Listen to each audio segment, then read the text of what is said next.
ஆண்டவர் இரட்சகருமாகிய இயேசு கிறிஸ்துவின் நாமத்தினாலே உங்கள் அனைவரையும் திரும்ப ஒரு நிகழ்ச்சி மூலமாக சந்திப்பதிலே மிக்க மகிழ்ச்சி அடைகிறேன். இம்மட்டும் நம்மை பாதுகாத்தவர் இனிமேலும் பாதுகாப்பாராக. இந்த நல்ல தருணத்தை தந்து கர்த்தருடைய வார்த்தையை உங்கள் மத்தியிலே பேசுவதற்காக கிருபை பாராட்டின தேவாதி தேவனை நான் ஸ்தோத்தரிக்கிறேன். இந்த நாளிலும் கூட உங்களோடு சில வார்த்தைகளை பேசி ஜெபிக்கலாம் என்று ஆசைப்படுகிறேன். இந்த நாளிலும் உங்களோடு பேசுவதற்காக ஒரு சில வேத வசனங்களை கொண்டு ஆமேன் கர்த்தர் நம்மோடு இடைப்படுவாராக. இன்றைக்கு உங்களோடு தேவனால் பிறந்தவரின் தன்மைகள் எவை என்பதை நாம் இன்னைக்கு தியானிக்க இருக்கிறோம்.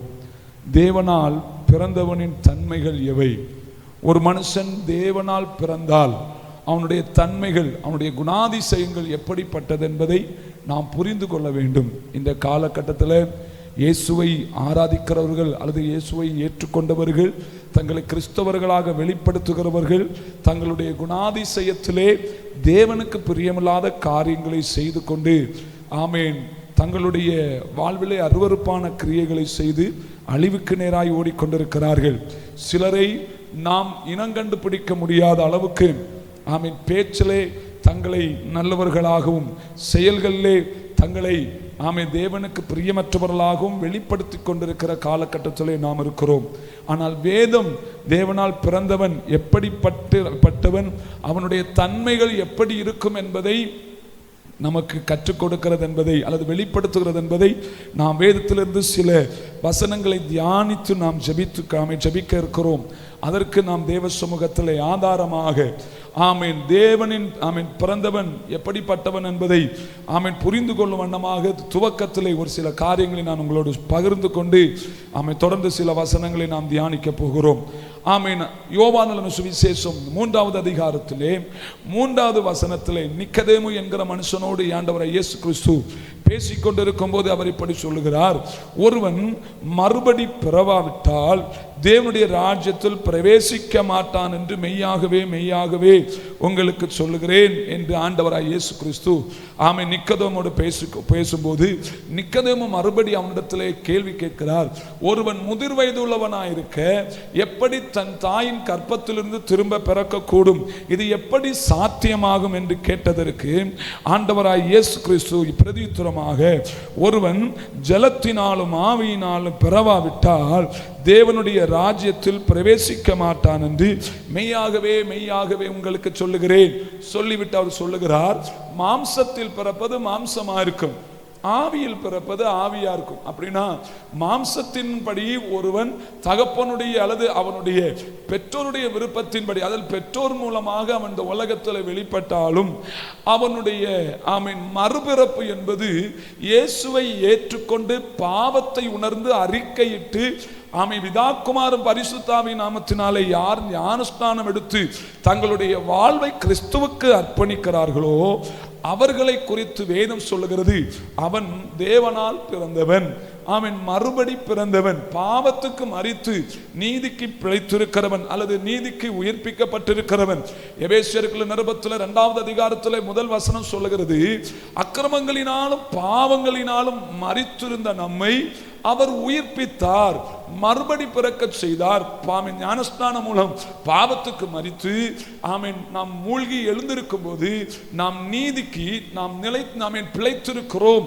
அப்படியானால் கிறிஸ்துவுக்குள் ஒருவன் சோத்திரம் திரும்பவும் உயிர்ப்பிக்கப்பட்டிருக்கிறானே ஆனால், திரும்பவும் புதுப்பிக்கப்பட்டிருக்கிறானே ஆனால் அவனுடைய குணாதிசயங்கள் எல்லாம் தேவனை வெளிப்படுத்துவதாகவே காணப்படும். அப்படியானால் எனக்கு அருமையான தேவனுடைய பிள்ளைகளே, நம்முடைய ஆவிக்குரிய வாழ்க்கையில நாம் எப்படி தேவனை வெளிப்படுத்துகிறோம், நாம் எப்படி தேவனை வெளிப்படுத்துகிறோம் என்பதை நாம் புரிந்து கொண்டு நாம் எப்படி கிறிஸ்துவை வெளிப்படுத்துகிறோம் என்பதை நம்முடைய வாழ்விலே தெரிந்து கொண்டால் மாத்திரமே இந்த உலக வாழ்க்கையிலே ஒரு வெற்றியுள்ள கிறிஸ்தவ வாழ்க்கை வாழ முடியும். எல்லாரும் ஆமை ஸ்தோத்திரம் இயேசுவை ஏற்றுக்கொண்டு இயேசுவுக்காக வாழ்வை அர்ப்பணித்து தங்களை கிறிஸ்தவர்கள் என்று வெளிப்படுத்தினாலும் வாழ்வில் கிறிஸ்துவை வெளிப்படுத்தவில்லை என்றால் அவனிடத்தில் தேவ தன்மை இல்லை, அவனுக்குள் இருள் இருக்கிறது, அவன் பிசாசுடைய சந்ததியா இருக்கிறான், அவன் ஆவிக்குரியவன் என்று சொல்லுவதற்கு அருகதையற்றவன், தேவனுக்கு பிரியமில்லாத காரியங்களை செய்கிறவன், தேவ நாமத்தை தூஷிக்கிறவனாக காணப்படுவான். வேதத்தில் இந்த ஒரு சில காரியங்களை நான் உங்களோடு பேசி ஜெபிக்கலாம் என்று ஆசைப்படுகிறேன். ஆமென். முதலாவது, தேவனால் பிறந்தவனுடைய தன்மை என்ன, அதற்கு வேதம் என்ன சொல்லுகிறது? 1 யோவான் 2வது அதிகாரம் அதனுடைய 29வது வசனம் சொல்கிறது, அவர் நீதி உள்ளவராய் இருக்கிறார் என்று உங்களுக்கு தெரிந்திருப்பதினால் நீதியை செய்கிற எவனும் அவரில் பிறந்திருக்கிறான் என்று அறிந்திருக்கிறீர்கள். நல்லா கவனிங்க. அவர் ஆண்டவராய் இயேசு கிறிஸ்து நீதி உள்ளவராய் இருக்கிறபடியினால் தேவனால் பிறந்த எவனும் தேவனில் பிறந்த எவனும் ஸ்தோத்திரம் நீதியை செய்கிறவனாய் இருக்கிறான். ஸ்தோத்திரம். நீதி, தேவனுக்கு பிரியமில்லாத காரியங்கள் எல்லாம் அநீதியா இருக்கிறது, தேவனுக்கு பிரியமுள்ள காரியங்கள் எல்லாம் நீதியா இருக்கிறது. ஆமென். இதை ஸ்தோத்திரம் இன்னும் தெளிவாக நாம் புரிந்து கொள்ள வேண்டுமே ஆனால் தமிழாக்கத்திலே சொல்லப்பட்டிருக்கிற திருவிவிலியத்தினுடைய ஸ்தோத்திரம் அந்த வேதத்தை நீங்கள் எடுத்து 1வது அதிகாரத்தினுடைய கடைசி வசனத்தை 2வது அதிகாரத்தினுடைய கடைசி வசனத்தை நாம் வாசிக்கும் போது ஸ்தோத்திரம் அங்கு சொல்லப்படுகிறது, அவர் நேர்மையாளர் என்று நீங்கள் அறிந்து கொண்டதனால் நேர்மையாக செயல்படுவோர் அனைவரும் அவரிடமிருந்து பிறந்தவர்கள் என்பதை புரிந்து கொள்ளுவீர்களாக.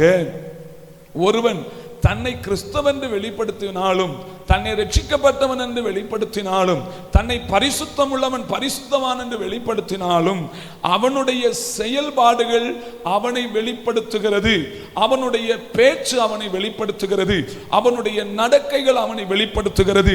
இவன் யாருடையவன் என்று பிசாசுக்குரியவனானால் அவனுடைய செயல்கள் பிசாசுக்குரியவைகளாக இருக்கும். தேவனால் பிறக்கப்பட்டவனானால் தேவனை ஏற்றுக்கொண்டு தன்னுடைய வாழ்க்கையை ஆண்டவருக்காக அர்ப்பணித்திருக்கிறானே ஆனால் அவனுடைய செயல்கள் ஸ்தோத்திரம் அவனை வெளிப்படுத்தும். இங்கு சொல்லப்படுகிறது, நாம் ஆராதிக்கிற ஆண்டவராகிய இயேசு கிறிஸ்து, நாம் ஆராதிக்கிற ஆண்டவராகிய தேவன் ஸ்தோத்திரம் தம்மை நேர்மை உள்ளவராக, உண்மை உள்ளவராக, நீதி உள்ளவராக தம்மை வெளிப்படுத்தினார்.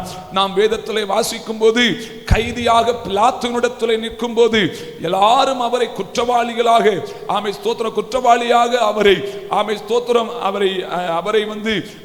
ஏளனம் பேசும் போதும் அவரை குற்றப்பாடு சாட்டும் போதும் அவர் எல்லாரிடத்திலும் கேட்ட ஒரு கேள்வி என்ன? அது மிக ஆச்சரியப்படத்தக்கதான கேள்வி. தம்மை சூழ்ந்திருக்கிறவர்களையும் பிலாத்துவையும் பார்த்து கேட்ட கேள்வி, உங்களில் யாராவது என்னிடத்தில் இருக்கிற பாவத்தை சுட்டிக்காட்ட முடியுமா? நான் செய்த பாவத்தை நான் சுட்டிக்காட்ட முடியுமா என்று தோத்திரம் தம்மை வெளிப்படுத்துகிறார்.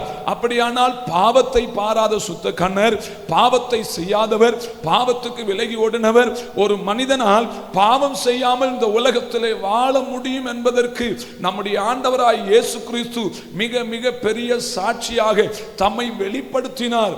அநேகர் வேதத்தை தியானிக்கிறவர்கள், பிரசங்கத்தை கேட்கிறவர்கள், திருச்சபைகளுக்கு செல்லுகிற அநேகர் தங்களை சில நேரங்களில் வெளிப்படுத்துகிற விதமாவது சில சமயங்கள் எல்லாம் வேதம் சொல்லுகிறது படி யாராலையும் செய்ய முடியாது, வேதம் சொல்லுகிறது படி யாராலையும் நடக்க முடியாது.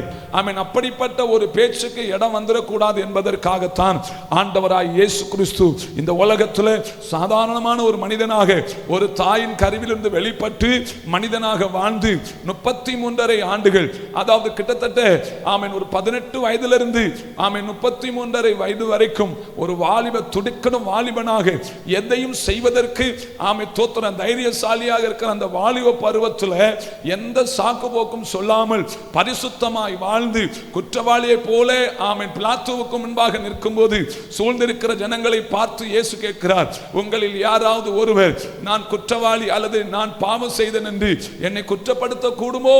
அப்படியானா ஆண்டவராக இயேசு கிறிஸ்து வாழ்ந்த 33.5 ஆண்டுகளும் தேவனுக்கு முன்பாகவும் உலகத்துக்கு முன்பாகவும் நீதி உள்ளவராக, உண்மை உள்ளவராக, உத்தமராக தம்மை வெளிப்படுத்தினார். வெளிப்படுத்தி நமக்கு சாட்சியாக தம்மை காண்பித்தார். ஒரு மனிதனால் பரிசுத்தமாய் வாழ முடியும், உண்மையாய் வாழ முடியும், நீதியாய் வாழ முடியும் என்பதை வெளிப்படுத்தினார். காரணம், தேவனால் பிறந்த எவனும் தன்னை ஸ்தோத்திரம் தன்னுடைய செயல்பாடுகள் மூலம், தன்னுடைய உண்மையின் மூலம், நீதியின் மூலம் தன்னை தேவனுடைய பிள்ளைகள் என்பதை வெளிப்படுத்த முடியும். ஒன்று தேவனால் பிறந்தவன் எப்படி தன்னை வெளிப்படுத்துகிறான்?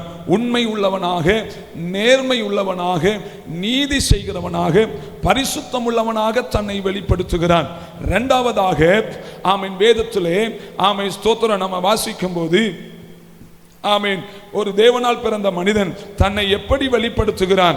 அதே 1 யோவான் 4வது அதிகாரம் அதனுடைய 7வது வசனத்திலே நாம் வாசிக்கும் போது அங்கு சொல்லப்படுகிறது, பிரியமானவர்களே, ஒருவரில் ஒருவர் அன்பாயிருக்க கடவோம், ஏனெனில் அன்பு தேவனால் உண்டாயிருக்கிறது, அன்புள்ள எவனும் தேவனால் பிறந்து அவரை அறிந்திருக்கிறான் என்று வேதம் சொல்லுகிறது. அல்லேலூயா. என கருமையான தேவனுடைய பிள்ளைகளே, ஒன்று நீதி செய்கிறவன், உண்மை செய்கிறவன் தேவனால் பிறந்திருக்கிறான். 2 அன்புள்ளவன் தேவனால் பிறந்திருக்கிறான். அன்பு மிக மிக முக்கியமான ஒன்று ஒவ்வொருடைய வாழ்விலும்.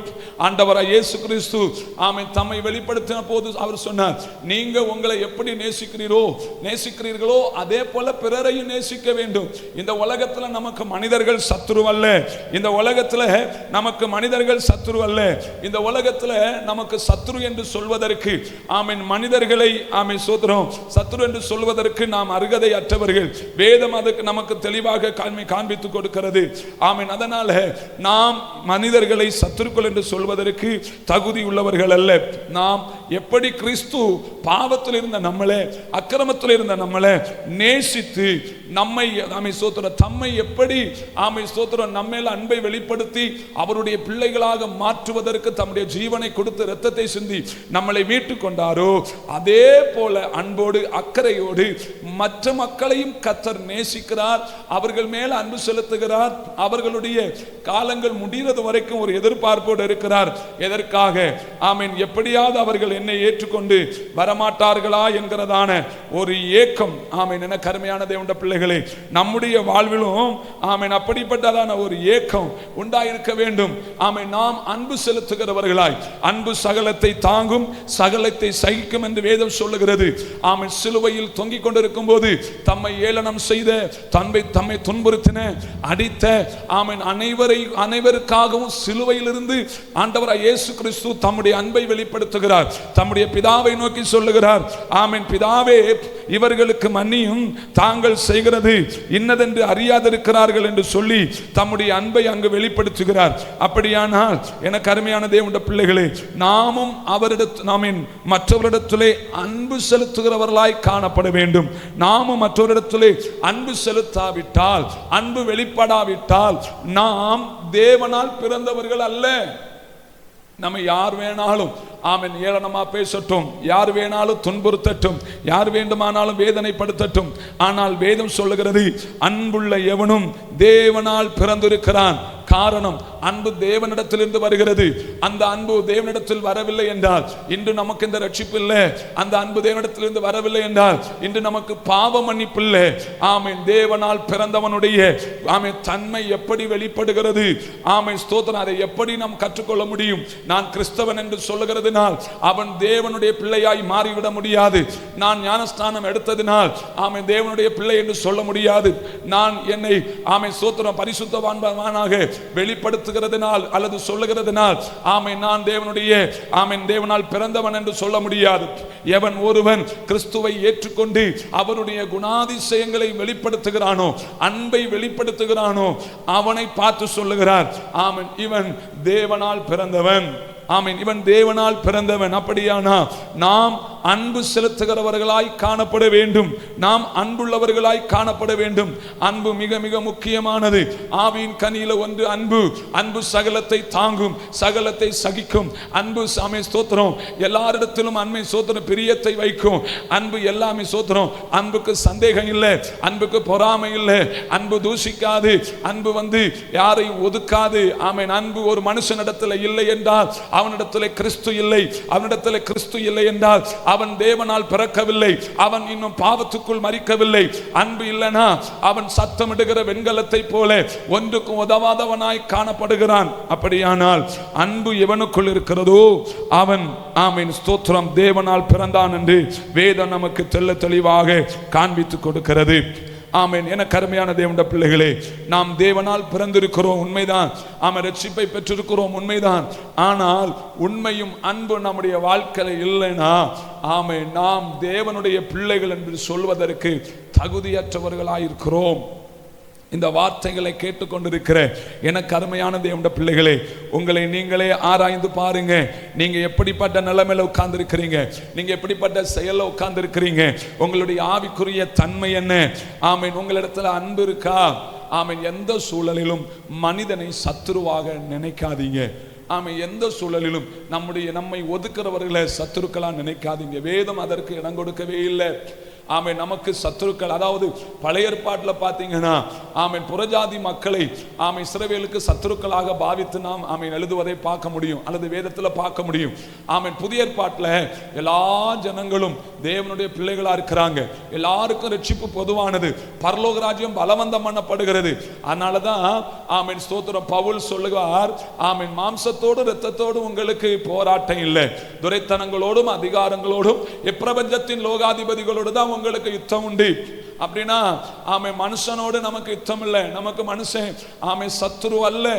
இயேசுவை ஆமென் பொறாமையினால ஆமென் அவருக்கு எதிராய் பேசும்போது, அவருக்கு எதிராய் எழும்பும்போது ஆமென் சீடர்களில் ஒருவன் இயேசுவை பார்த்து, அன்று எலியா ஆமென் சோத்திரம் சிங்கத்தை ஆமென் அனுப்பி ஆமென் குழந்தைகளை ஆமென் சோத்திரம் அடித்தது போல ஆமென் நீரும் ஆமென் சோத்திரம் வானத்திலிருந்து ஆமென் தூதர்களை அனுப்பி இவர்களை அழித்து விடும் என்று சொல்லி ஆமென் இயேசுவிடத்துல பேசுவாங்க. அப்ப இயேசு சொல்லுவார், இன்னும் நாம் எதற்காக வந்தேன் என்று நீங்க புரிந்து கொள்ளவில்லையா? இவர்களை அழிப்பதற்காக நான் வரவில்லை, இவர்களை ரட்சிப்பதற்காக நான் வந்தேன். நமக்கு விரோதமாய் எழும்புகிறவர்கள், நமக்கு விரோதமாய் பேசுகிறவர்களை குறித்து நாம் கவலைப்பட வேண்டிய தேவையே இல்லை. நாம் அன்பை வெளிப்படுத்தும் போது ஆமென் ஸ்தோத்திரம் அவர் தம்முடைய கிரியைகளை அவரிடத்திலே வெளிப்படுத்துவார். ஆமென். என கருமையான தேவனுடைய பிள்ளைகளே, தேவனால் பிறந்தவனுடைய தன்மை என்ன? நீதி செய்கிறவனாய், உண்மை செய்கிறவனாய், அன்பை வெளிப்படுத்துகிறவனாய் காண்பிக்கிறான். ஆமென். மூன்றாவதாக ஆமென் தேவனால் பிறந்த எவனும் ஆமென் தேவனை ஆமென் கிறிஸ்துவின் மேல் விசுவாசம் வைக்கிறான். அதே 1 யோவான் 5வது அதிகாரத்தினுடைய 1வது வசனம் இப்படி சொல்லுகிறது, இயேசுவானவரே கிறிஸ்து என்று விசுவாசிக்கிற இவனும் தேவனால் பிறந்திருக்கிறான். ஒருவன் கிறிஸ்துவை விசுவாசிக்கவில்லை என்றால் அவனுக்குள் தேவ அன்பு இல்லை. ஒருவன் கிறிஸ்துவை தரித்திருக்கவில்லை என்றால் அவனிடத்திலே தேவ அன்பு இல்லை. ஒருவன் கிறிஸ்துவை பிரதிபலிக்கவில்லை என்றால் அவனிடத்திலே தேவ அன்பு இல்லை. ஆமென். அவர் மேல் விசுவாசம் உள்ளவர்களாகி அவரை ஏற்றுக்கொண்டவர்கள் எத்தனை பேர்களோ அத்தனை பேர்களும் அவருடைய பிள்ளைகளாகும்படி அவர்களுக்கு அதிகாரம் கொடுத்திருக்கிறார். அவரை ஏற்றுக்கொண்டவர்கள் அவருடைய வழியை விட்டு மாற மாட்டாங்க. அவரை ஏற்றுக்கொண்டவர்கள் அவர்களை நிலைத்திருப்பாங்க. அவரில் நிலைத்திருக்கிறவன் ஆமென் விழுந்து போவதில்லை. யோவானின் சுவிசேஷத்திலே ஆமென் ஜனங்களோடு பேசும்போது இயேசு சொல்கிறார், நானே மெய்யான திராட்சை செடி, நீங்கள் கொடிகள். என்னில் நிலைத்திருக்கிறவர்கள் மிகுந்த கனிகளை கொடுப்பார்கள். என்னில் நிலைத்திருக்காத கொடி எதுவோ அது கனி கொடுக்க மாட்டாது. கிறிஸ்துவிலே நிலைத்திருக்கிறவன், கிறிஸ்துவை விசுவாசிக்கிறவன் தேவனால் பிறந்திருக்கிறான். அப்போ நாம் கிறிஸ்துவை அறிக்கையிடுகிறவர்களாய், எப்படி என்னுடைய பாவங்களை மன்னிக்கிறதற்காக கிறிஸ்து இயேசு இந்த உலகத்திலே தம்முடைய ஜீவனை கொடுத்தார், என்னை ரட்சிப்பதற்காக இந்த உலகத்தில் வந்தார். அவருடைய இரத்தம் என்னுடைய பாவங்களை கழுவி என்னை சுத்திகரிக்கிறது. அவர் ஆமென் தேவனோடு உள்ள ஐக்கியத்திற்கு ஆமென் ஸ்தோத்திரம் எங்களை பரிசுத்தப்படுத்தி எங்களை தகுதிப்படுத்தி இருக்கிறார் என்று சொல்லி நாம் கிறிஸ்துவை அறிக்கை பண்ணுகிறவர்களாய் இருக்க வேண்டும். ஆமென். 4வதாக இப்படி சொல்லப்பட்டிருக்கிறது, ஆமென் அதே 1 யோவான் ஆமீன் 3வது அதிகாரம் 9வது வசனமும் 5வது அதிகாரம் 18வது வசனம் இப்படி சொல்லுகிறது. ஆமீன் ஸ்தோத்திரம். தேவனால் பிறந்த எவனும் ஆமீன் ஸ்தோத்திரம் பாவம் செய்யான் என்று அறிந்திருக்கிறோம். மிக முக்கியமான ஒரு வசனம் இதுதான். நான் கிறிஸ்தவன் என்று சொல்லி நான் இன்னும் பாவத்தையே செய்து கொண்டிருக்கிறேனே, ஆனால் நான் இன்னும் தேவனுக்குள் அல்ல தேவனால் பிறக்கவில்லை, மறுபடி பிறக்கவில்லை. ஆமீன். பவுல் சபைக்கு நிருபம் எழுதும்போது பாவத்துக்கு மரித்து நீதிக்கு பிழைத்த நீங்க எப்படி திரும்பவும் நீங்க பாவத்துக்குள்ள மரித்து இருக்கிறீங்க? திரும்பவும் எப்படி உங்களுக்கு பாவத்தால மரிக்க முடியுது அல்லது பாவத்துக்குள்ளாக விழ முடிகிறது? ஒரு முறை மரித்தவன் திரும்ப மரிக்க முடியாது. அப்படியான அவனுக்கு அது 2ஆம் மரணமாய் மாறிவிடுமே. திரும்ப திரும்ப நாம் அந்த பாவத்துக்குள்ளாகவே நாம் விழுந்து கிடக்கிறோமே. காரணம் என்ன? அதற்கு காரணம் என்ன? ஒருவன் கிறிஸ்துவுக்குள் இருந்தா அவன் புது சிருஷ்டி. ஒருவன் கிறிஸ்துவுக்குள் இருந்தா தன்னுடைய வாழ்க்கையை பரிசுத்தமாய் காத்துக் கொள்ளுகிறான். ஒருவன் கிறிஸ்துவுக்குள் இருந்தால் தன்னுடைய பாவத்துக்கு ஒப்பு கொடுக்காம தன்னை காத்துக் கொள்ளுகிறான். வேதம் அதுதான் சொல்லிக் கொடுக்க. ஒருவன் தேவனால் பிறந்திருக்கிறானே ஆனால் அவன் பாவம் செய்வதில்லை. வேதம் சொல்லுகிறது தேவனால் பிறந்த எவனும் பாவம் செய்யான். தேவனால் பிறந்த எவனும் பாவம் செய்யான் என்று வேதம் சொல்லுகிறது. அதற்கு காரணம் என்ன? 1 யோவான் 3வது அதிகாரம் 9வது வசனம் சொல்லுகிறது, தேவனால் பிறந்த எவனும் பாவம் செய்யான், ஏனெனில் அவருடைய வித்து அவனுக்குள் தரித்திருக்கிறது. அவன் தேவனால் பிறந்தபடியினால் பாவம் செய்ய மாட்டான். அவருடைய தன்மை அவனுக்குள் இருக்கிறது. அவனுடைய தன்மை அவனுக்குள் இருக்கிறது. ஸ்தோத்திரம். இந்த உலகத்தில் பிறந்திருக்கிற எல்லாருடைய சரத்திலும் பெற்றோருடைய ஸ்தோத்திரம் ஜீன் ஓடும். மரபணு மாற்றத்தில் ஸ்தோத்திரம் ஒவ்வொரு மனுஷனுடைய சரத்திலையும் பெற்றோருடைய குணாதிசயங்கள் சார்ந்து இருக்கும். தகப்பனுடைய குணாதிசயங்கள், தகப்பனுடைய முக சாயல், தாயுடைய குணாதிசயங்கள், தாயுடைய முக சாயல், ஸ்தோத்திர தலைமுறைகளுடைய அல்லது முன்னோர்களுடைய சில சாயல், அவருடைய குணாதிசயங்கள் சோதரம் அநேகருடைய வாழ்க்கையில வெளிப்படும். சொல்லி நாம் கேள்விப்பட்டிருக்கலாம். இந்த பையன் அவங்க அப்பா போல, இந்த பொண்ணு அவங்க அம்மா போல, இன்னார போல இருக்காங்க, இன்னாருடைய குணாதிசயங்கள் இன்னார போல இருக்கும். அது காரணம் என்னன்னா அவர்களுடைய வித்து அவர்களுக்குள்ளே இருக்கிறது. அவர்களுடைய வித்து அவர்களுக்குள்ளே இருக்கிறதுனால நாம் இந்த 4வதாக தேவனால் பிறந்த எவனும் பாவம் செய்யான். காரணம் அவனுக்குள் தேவனுடைய வித்து இருக்கிறது என்று வேதம் சொல்லுகிறது. அப்படின்னா தேவனுடைய குணாதிசயங்களை அவன் வெளிப்படுத்துகிறான். தேவனுடைய குணாதிசயங்கள் நம்முடைய முன்னோருடைய அல்லது நம்முடைய பெற்றோருடைய குணாதிசயம் எப்படி நம்முடைய வாழ்க்கையில் வெளிப்படுகிறதோ அதே போல தேவனால் யார் பிறந்திருக்கிறார்களோ அவர்கள் அவர்களுடைய வாழ்விலே தேவனுடைய குணாதிசயங்கள், கிறிஸ்துவினுடைய குணாதிசயங்கள் வெளிப்படுகிறது. ஸ்தோத்திரம். 5வதாக தேவனால் பிறந்தவனுடைய தன்மை எப்படி வெளிப்படுகிறது? அதே 1 யோவான் 5வது அதிகாரத்தினுடைய 4வது வசனம் இப்படி சொல்லுகிறது, தேவனால் பிறந்ததெல்லாம் உலகத்தை ஜெயிக்கும், நம்முடைய விசுவாசமோ உலகத்தை ஜெயிக்கிற ஜெயமா இருக்கிறது. ஸ்தோத்திரம். 5வதாக தேவனால் பிறந்தவன் உலகத்தை ஜெயிப்பான். தேவனை உலகத்தை ஜெயிப்பான். இந்த உலகம் மிக கொடூரமானது. இந்த உலகம் தேவனுக்குரியது அல்ல. இந்த உலகம் ஸ்தோத்திரம் தேவனுக்கு பிரியமில்லாத காரியங்களுக்கு நேராய் அல்லது தேவனுக்கு பிரியமில்லாத அசுத்த கிரியைகளுக்கு நேராய் ஜனங்களை வழி நடத்துகிறது. இந்த உலகம் அழிவுக்கு நேராய் காத்திருக்கிறது. எந்த ஒரு ஆவிக்குரிய பிள்ளைகளையும் இந்த உலகம் இழுத்து கொண்டிருக்கிறது. பரிசுத்த வாழ்விலிருந்து தேவனுக்கு பிரியமில்லாத செயல்களில் இருந்து இந்த உலகம் தங்களை ஸ்தோத்திரம் தேவனுடைய பிள்ளைகளை இழுத்து கொண்டிருக்கிறது. யாரை விழுங்கலாமோ என்று கட்சிக்கிற சிங்கத்தை போல பிசாசானவன் சுற்றி வகை தேடி கொண்டிருக்கிறான் என்று வேதம் சொல்லுகிறது. அப்படியானால் ஆவிக்குரிய வாழ்க்கையில நாம் உலகத்தை ஜெயிக்கிறவர்களாய் இருக்க வேண்டும். உலகத்தில் உள்ளவைகளை அன்பு கூறாதிருங்கள் என்று வேதம் சொல்லுகிறது. இந்த உலகத்தில் உள்ள ஒன்று என்னிடத்தில் என்று என் ஆண்டவராய் இயேசு கிறிஸ்து சொல்லுகிறார். நாம் இந்த உலகத்துக்குரியவர்கள் அல்ல. ஆனபடியினால் நாம் உலகத்துக்குரியவர்களாயிராமல் தேவனுக்கு பிரியமாய் வாழ்ந்து உலகத்தை வெறுக்கிறவர்களாய் இருக்க வேண்டும். ஆமென். அப்போஸ்தலர் நடபடிகளே ஆமென் 2வது அதிகாரத்திலே ஆமென் ஜனங்கள் பேதுருவை பார்த்து, ஆண்டவன்மாரே நாங்கள் ரட்சிக்கப்படுவதற்கு என்ன செய்ய வேண்டும் என்று அவர்கள் கேட்கும்போது தங்கள் ஆமென் அவருடைய பதிலை படித்தான். முதல்ல ஆமென் நீங்கள் ஆமென் இந்த உலகத்தை விட்டு உங்களை பிரித்துக் கொள்ள வேண்டும். ஆமென் ஸ்தோத்திர. பாவத்தை அறிக்கை செய்ய வேண்டும். ஆமென் பொல்லாத வழிகளிலிருந்து நீங்கள் திரும்ப வேண்டும். ஆமென் தேவனுக்கு பிரியமான ஒரு வாழ்வை வாழ வேண்டும் என்று ஆமென் அழைப்பை கொடுக்கிறார். ரட்சிப்பு ஆமென் ரட்சிப்புக்கு பூரணம் தேவனுக்கு பிரியமான வாழ்வு, தேவனை வெளிப்படுத்துகிற வாழ்வு, உலகத்துக்கு ஒத்த வேஷத்தை தரிக்கிறவர்களாக அல்ல, லௌகிக இச்சைகளை விழுகிறவர்களாக அல்ல, மாம்ச இச்சையின்படி நடக்கிறவர்களாக அல்ல, மாம்ச இச்சையை நிறைவேற்றுகிறவர்களாக அல்ல. ஆமென் ஸ்தோத்திரம். மன கட்டுப்பாடுகளோடு பரிசுத்தத்தை காத்துக்கொண்டு உலகத்துக்கு ஜெயிக்கிறவர்களாய் காணப்பட வேண்டும். உலகம் அழிவுக்கு நேராக இருக்கிறது. உலக ஆசை ஆமென் தேவனுக்கு விரோதமானது. உலகத்தை பிரியப்படுத்த முடியாது. ஒரு மனுஷன் ஆமென் உலகத்தை பிரியப்படுத்தினா தேவனை பிரியப்படுத்த முடியாது. தேவனை பிரியப்படுத்தினா உலகத்தை பிரியப்படுத்த முடியாது. ஒரு ஆவிக்குரியவன் தேவனால் பிறந்தவன் ஆமென் ஸ்தோத்திரம் எவனோ அவன் தேவனை பிரியப்படுத்த வேண்டுமே தவிர உலகத்தை பிரியப்படுத்த அல்ல.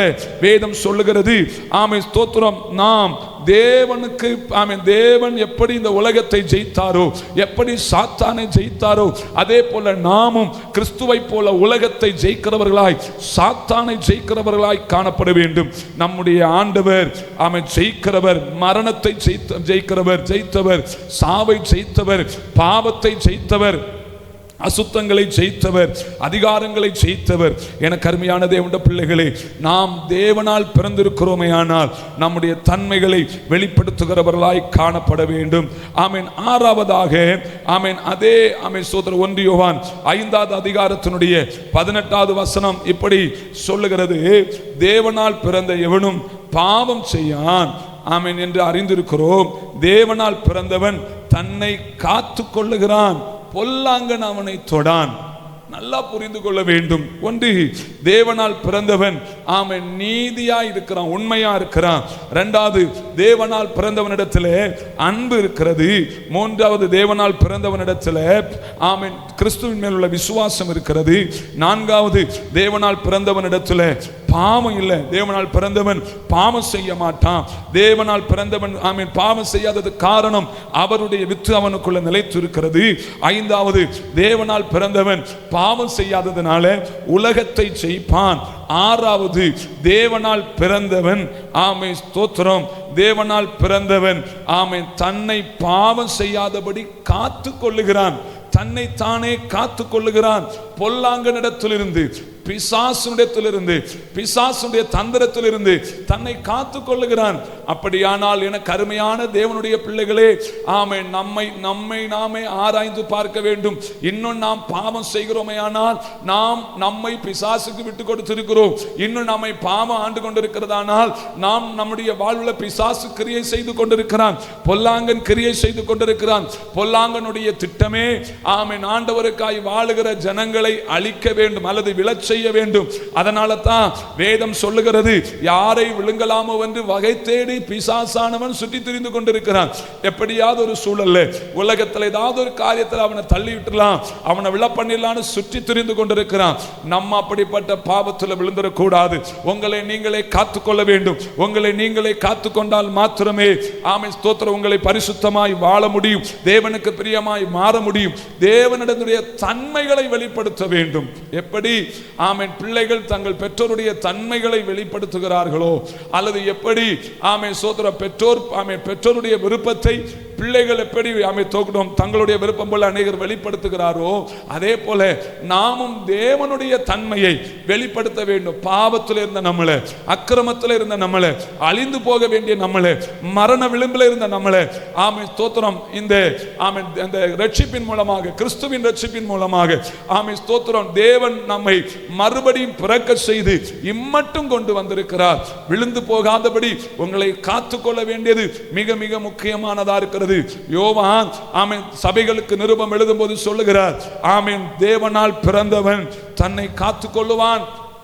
அப்படின்னா பாவம் கண்களுக்கு முன்பாக வரும்போதும், பாவம் செய்ய வேண்டிய சூழ்நிலைகள் வரும்போதும் அவன் தன்னை காத்துக் கொள்ளுகிறான். காரணம் தனக்குன்னு ஒரு தனக்குள்ளே ஒரு எண்ணம் உண்டு. நான் இந்த உலகத்துக்குரியவன் அல்ல, நான் இந்த உலகத்துக்கு ஒத்த வேஷத்தை தரித்தவன் அல்ல, தேவனுக்கு பிரியமானவன் என்கிறதான ஏக்கத்தோடு தன்னை பரிசுத்தமாய் காத்து கொள்ளுகிறான். என கருமையான தேவனுடைய பிள்ளைகளே, தேவனால் பிறந்தவன் தன்னை காத்து கொள்ளுகிறான். தேவனால் பிறந்தவன் தன்னை காத்து கொள்ளுகிறதுனால் உலகத்தை ஜெயிக்கிறான். தேவனால் பிறந்தவன் தன்னை காத்து கொள்ளுகிறதுனால் பாவத்திலிருந்து தன்னை விடுதலையாக்குகிறான். அவன் பாவம் செய்ய மாட்டான். காரணம், தேவனால் பிறந்தவனிடத்திலே அவருடைய வித்து இருக்கிறது. தேவனால் பிறந்தவன் தேவனை விசுவாசிக்கிறான். தேவனால் பிறந்தவன் ஸ்தோத்திரம் தேவனுக்கு பிரியமானவைகளை வெளிப்படுத்துகிறான். அவனுக்குள் தேவ அன்பு இருக்கிறது. அவன் உண்மையை வெளிப்படுத்துகிறான், நேர்மையை வெளிப்படுத்துகிறான். நன்றாக புரிந்து கொள்ள வேண்டும். உங்களுக்கு முன்பாக தங்களை பரிசுத்தவான்களாக நீதி உள்ளவர்களாக வெளிப்படுத்துவருடைய செயல்களும் ஸ்தோத்திர தேவனுடைய பிள்ளைகள் என்று சொல்லுகிறவருடைய அன்பின் வெளிப்பாடுமே அவர்கள் யார் என்பதை இந்த உலகத்திற்கு வெளிப்படுத்தும். ஆனால் ஸ்தோத்திரம் தேவனுக்காக நம்முடைய வாழ்க்கை அர்ப்பணித்திருக்கிற நம்ம ஒவ்வொருவரும் ஒவ்வொரு நாளும் நினைவு கூற வேண்டிய ஒரே ஒரு காரியம், நான் தேவனால் பிறந்திருக்கிறேன். உலகத்தினுடைய எந்த கிரியைகளும் என் வாழ்வில் வந்துடக்கூடாது.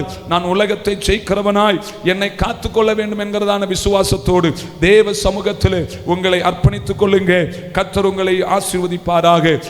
தேவனுடைய தன்மைகள், தேவனால் பிறந்த ஒவ்வொரு மனுஷனுடைய தன்மைகளையும் இந்த உலகத்திலே நாம் ஸ்தோத்திரம் நம்முடைய வாழ்வில் வெளிப்படுத்தி நம்முடைய ஆண்டவரை அறிக்கையிட்டு பரலோக ராஜ்யத்திற்கு அவகாசிகளாய் மாறுவோம். கர்த்தர் நம்மை ஆசீர்வதிப்பாராக. இந்த நாளிலும் கூட இந்த வார்த்தையின் மூலம் கர்த்தர் உங்களோடு பேசினபடியால் கர்த்தரை நான் ஸ்தோத்திரிக்கிறேன். அவரில் நிலைத்திருங்கள், அவருக்கு உங்களுடைய வாழ்வை ஒப்புக் கொடுங்கள். அவரே இரட்சகர், அவரே பரிகாரி, அவரே நன்மைகளை செய்கிறவர். அவருடைய இரத்தம் சகல பாவங்களை நீக்கி நம்மை சுத்திகரிக்கும். அவர் அற்புதங்களை செய்கிறவர். நிச்சயமாகவே உங்கள் வாழ்வில் அதிசயங்களை செய்து விடுதலை தருவாராக. உங்களுக்காக நான் ஜெபிக்கிறேன். கண்களை மூடி என்னோடு ஜெபிப்போம். நல்லாண்டு ஒரே ஒரு விஷயம் கூட நம்முடைய சமூகத்தில் வருகிறோம். இந்த கேட்ட வார்த்தையின்படி தேவனால் பிறந்தவன் ஸ்தோத்திரம் எவனும் பாவம் செய்யான் என்று நாங்கள் தியானித்தோம். ஆண்டவரே, தேவனால் பிறந்தவன் தேவன் நீதிபரராய் இருக்கிறது போல, உண்மை உள்ளவராய் இருக்கிறது போல தானும் தன்னுடைய வாழ்வில் உண்மையாய் இருக்கிறான், உண்மை வெளிப்படுத்துகிறான் என்று நாங்கள் தியானித்தோம். ஆண்டவரே, தேவனால் பிறந்தவன் அன்பை வெளிப்படுத்துகிறான் என்று நாங்கள் வேதத்தில் தியானிக்கிறோம். அதே போல நாங்கள் அன்பை வெளிப்படுத்துகிறவர்களாய், பாவத்தை விட்டு விலகுகிறவர்களாய், உலகத்தை ஜெயிக்கிறவர்களாய், எங்களை காத்துக்கொள்ளுகிறவர்களாய் ஒவ்வொரு நாளும் நீர் எங்களை பாதுகாத்து நடத்துவீராக. உம்மை பிரதிபலிக்கிறவர்களாய் எங்களை மாற்றுவீராக. எங்களுடைய கிரியைகள் உம்முடைய பிள்ளைகள் என்பதை இந்த உலகத்துக்கு எங்களை வெளிப்படுத்தட்டும். அப்பா, பிரித்தெடுக்கப்பட்ட வாழ்க்கை வாழ்ந்து நன்மைகளை பெற்றுக்கொள்ள கிருபைகளை தருவீராக. முற்றிலுமாய் எங்களுடைய சமூகத்தில் ஒப்புக் கொடுக்கிறோம். இந்த வார்த்தையை கேட்டுக்கொண்டிருக்கிற ஒவ்வொருடைய வாழ்விலும் நன்மைகளை செய்து ஆவிக்குரிய உன்னதமான ஆசீர்வாதங்களை கொடுத்து பாதுகாத்துக் கொள்ளுங்க. தொடர்ந்து பெரிய காரியங்களை செய்யுங்க, ஆசீர்வதிங்க. இயேசுவின் நாமத்தில் ஜெபிக்கிறோம் நல்ல பிதாவே, ஆமேன், ஆமேன். தேவன் தாமே இந்த வார்த்தைகள் மூலம் உங்களை ஆசீர்வதிப்பாராக. ஆமேன்.